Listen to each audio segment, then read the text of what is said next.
নমস্কার আপনাদের সবাইকে। আমি সুবর্ণা রান্নাঘরে আপনাদের সবাইকে স্বাগত জানাই। আশা করি আপনারা সব ভালো আছেন ও সুস্থ আছেন। তো আজকে আমি বানাচ্ছি ফ্রাইড রাইস। তো ফ্রাইড রাইস খুব অয়েলি করিনি, খুব সামান্যভাবে সাধারণভাবে করেছি আমি, অতিরিক্ত তেল করব না। তো এখানে আমি কিছুটা চাল নিয়েছি, চালটা ভালোভাবে ধুয়ে নিব। ধোয়ার সময় একটু খেয়াল রাখতে হবে, হালকাভাবে ধুতে হবে যাতে চালগুলো ভেঙে না যায়। তারপর একটু জল দিয়ে আধ ঘন্টা ভিজিয়ে রাখতে হবে। তো দেখুন এখানে আমার আধ ঘন্টা হয়ে গেছে। হাঁড়িতে জল দিয়েছি, জলটা গরম হয়ে যাওয়ার পরে আমি চালটা দিচ্ছি। তো চালটা দিয়ে কিছুটা ফুটতে দেব। তো 70% মতো এখানে সেদ্ধ হবে, খুব একটা সেদ্ধ হবে না, নইলে গলে যাবে, চালগুলো ভেঙে যাবে। তো দেখুন আমার এখানে প্রায় ফুটে গেছে। তো এখানে আমি একটু ভিনেগার দেব। ভিনেগার না থাকলে আপনারা লেবুও ব্যবহার করতে পারেন। তো এটা দেওয়ার ফলে চালটা ভেঙে যায় না, বা চালগুলো যে একটা লেগে যায় সেটাও লেগে যায় না। দেখুন আমার এখানে সেদ্ধ হয়ে গেছে প্রায়। তো এখন আমি নামিয়ে নিব, জলটা ঝরিয়ে নিব। তো জলটা ঝরানো হয়ে গেছে।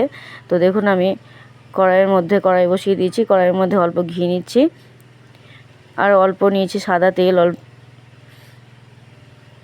তেল। তার মধ্যে আমি দিয়ে দিচ্ছি গোটা গরম মশলাগুলো, এলাচ, দারচিনি, লবঙ্গ সব রকম। তারপরে দেওয়ার পরে যে সবজিগুলো কেটে রেখেছি, গাজর, ক্যাপসিকাম, বিনস, সেটাকে দিয়ে দেব। তো সেটাকে ভালোভাবে একটু ভেজে নেব।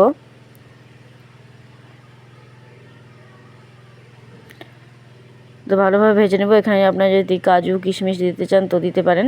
তো এখানে অল্প লবণ দিয়ে আমি ভালোভাবে এটাকে ভেজে নিচ্ছি। ভাজাটা প্রায় যখন লাল লাল হয়ে যাবে তখন আমি ভাতটাকে অ্যাড করব। যখন ভাজা হয়ে গেছে প্রায় লাল লালভাবে, আমি ভাতটাকে পুরোটা অ্যাড করে দেব। ভাতটা অ্যাড করার পরে ভালোভাবে নাড়তে হবে, নইলে ভাতটা কড়াইয়ে লেগে যাবে। তো আস্তে আস্তে নাড়তে হবে যাতে চালটা ভেঙে না যায়।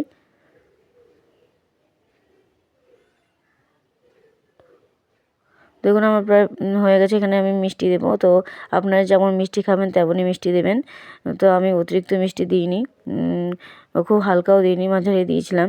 তো আপনারা যেমন খাবেন তেমনই দেবেন। তো এই চিনিটা দেওয়ার পরে আরও ভালোভাবে নাড়তে হবে যাতে কড়াইয়ে লেগে না যায়, আর চিনিটা একটু গলবে সেরকমই আপনাকে নেড়ে যেতে হবে।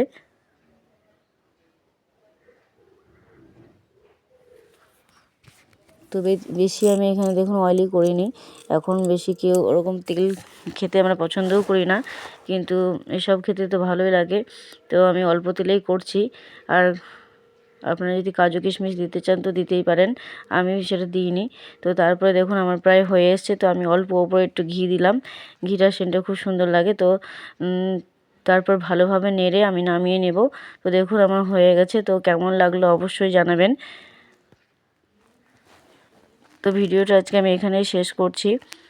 আশা করি আপনারা সব ভালো থাকবেন ও সুস্থ থাকবেন। তো আবার দেখা হবে অন্য একটা ভিডিওর সঙ্গে। তো আজ আমি এখানেই শেষ করছি।